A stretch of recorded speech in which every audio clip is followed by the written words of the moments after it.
The Oberheim SEM-V is modeled after the Oberheim SEM module monophonic synth from Oberheim Electronics.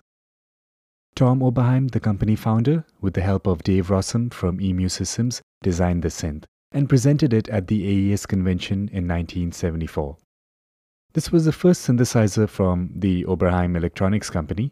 Previous to this, Tom created the Maestro RM-1A ring modulator and a Leslie rotary speaker simulation with the Maestro PS1 phase shifter. Tom Oberheim was also responsible for creating the first digital sequencer, the DS2A. This sequencer could be used to control the Moog and ARP synths. Since Moog and ARP were already well known in the synth world, the SEM was created more as a backup synth for layering with any of your existing synths. It was one of the first self-contained synthesizer modules.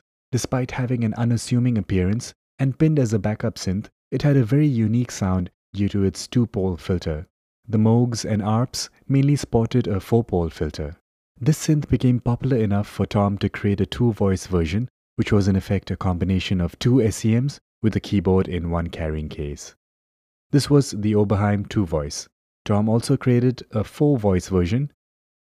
Now, polyphony like this was unheard of back in the late 70s.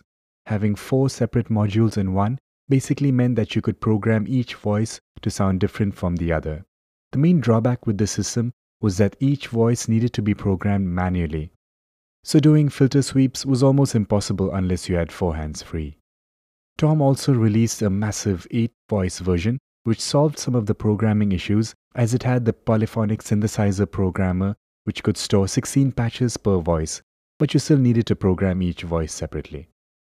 While the original SEM was in production for just 5 years, in 2010, after some convincing from Roger Lin and some end users, Tom re-released the SEM, which according to him has a circuitry that is almost identical to the original.